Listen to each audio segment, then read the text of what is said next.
Bonjour les co-créateurs, aujourd'hui c'est la 7e journée, la 8e vidéo et j'ai fait une nuit extraordinaire, j'ai dormi presque 12 heures, j'étais crevé, toutes les angoisses qui sont sorties ces dernières semaines, surtout la semaine dernière, avec peu de sommeil, du coup j'ai fait une grosse nuit et je me suis réveillé tout cool et j'ai même allumé la télé ce matin, ce que je fais rarement, et je me suis fait un petit épisode de La Petite Maison dans la Prairie. En plus je les avais jamais vus.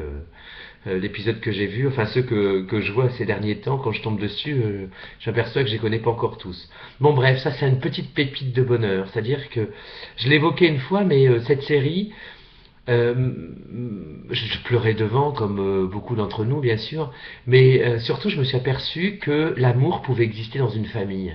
Alors ça c'était formidable parce que je me suis dit, en regardant la série quand j'étais gamin, je me disais, ah tiens, un jour... Oh, moi aussi, je vais connaître cet amour-là. Voilà. Et en fait, ça m'a forgé cette idée-là que demain ce serait mieux, que ça serait toujours mieux. En fait, j'en ai fait un espèce de de leitmotiv. Ah, demain ce sera mieux. Ouais, chouette, demain ce sera mieux. Un jour, je serai heureux. Un jour. Et en fait, je m'aperçois que il y a quelques années où je suis tombé gravement malade, maintenant aujourd'hui tout va bien, mais je me suis rendu compte qu'il fallait arrêter d'attendre. Donc j'ai été pris dans une espèce de torpeur en me disant mais alors du coup comment je dois faire si vraiment aujourd'hui je peux être heureux si c'est pas demain. Et en ce moment c'est ce qui est en train d'arriver, c'est-à-dire que je suis en train de lâcher toutes ces attentes, on a déjà évoqué, mais au-delà des attentes, je trouve pas d'autre mot en même temps qu'attente. Hein. Qu'est-ce que ça pourrait être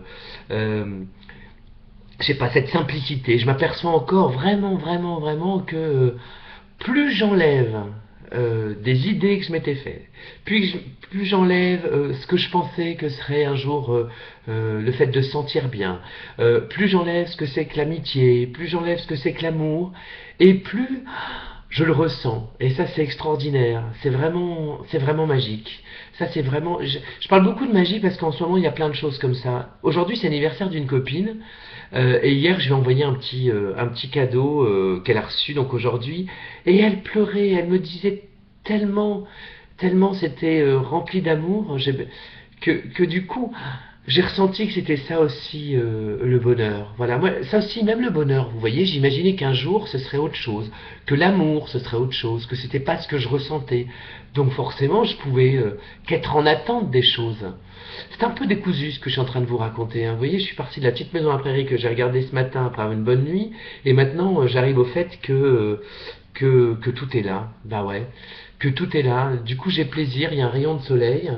Alors sans en faire des tonnes aussi, hein, parce que vous savez, quand on lit les bouquins, moi j'en écoute beaucoup, ils sont là, ils sont presque extatiques quand ils parlent en disant oh, vous imaginez ce que j'ai ressenti. Alors du coup, nous aussi, on croit qu'un jour on va ressentir ce qu'ils imaginent qu'ils sont en train de ressentir. Vous voyez un peu le processus. Ah, c'est terrible. Et en fait, si on ne ressent pas, ça ne peut pas marcher. Si on se dit que demain ce sera mieux, forcément aujourd'hui ça ne peut pas être bien. Voilà, et plus j'enlève toutes ces couches, et plus c'est magique. Sinon, une petite info, j'ai voulu vous envoyer écrire hier, mais j'étais tellement naze, j'étais tellement crevé que j'ai rien foutu. J'avais absolument pas le courage.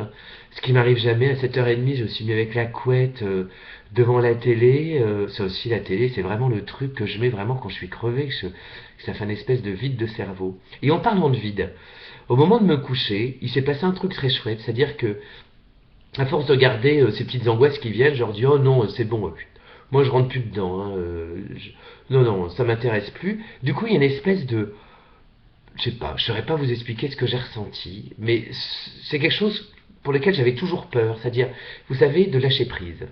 C'est-à-dire que de ne pas penser, du coup, ça apporte une espèce de vide, une espèce de, je sais pas, d'énergie en même temps, et je me suis glissé dedans hier soir. Et ce matin aussi en me levant. Et ça, c'est vraiment bien. Et du coup, j'ai envie de ralentir les choses encore. J'ai envie de prendre le temps pour ralentir parce que si je ralentis, je fais les choses plus en conscience, je suis plus pleinement là et et donc du coup, cette énergie que je ressens, ce vide qui me faisait tant peur, parce que qui dit vide, dit qu'on ne peut pas contrôler, et moi j'ai passé ma vie à essayer de contrôler tout, tout, même y compris des fois les gens, sans m'en rendre compte. Donc voilà, ça je le lâche. Voilà, j'ai 5 minutes, c'est déjà beaucoup trop long. Je vous envoie plein d'amour, je m'en envoie aussi. Je vous souhaite le meilleur, hein, et rappelez-vous que tout est possible, même le meilleur. Et voilà, quoi, prenez soin de vous, continuez à être vous-même, continuez à vous découvrir. Je pense que c'est le plus beau cadeau qu'on puisse se faire. Et puis, tiens, demain, je vous raconterai un rêve que j'ai fait qui était hallucinant. Je vais le noter parce que sinon, je vais l'oublier. Allez, je vous embrasse et à demain. Ciao.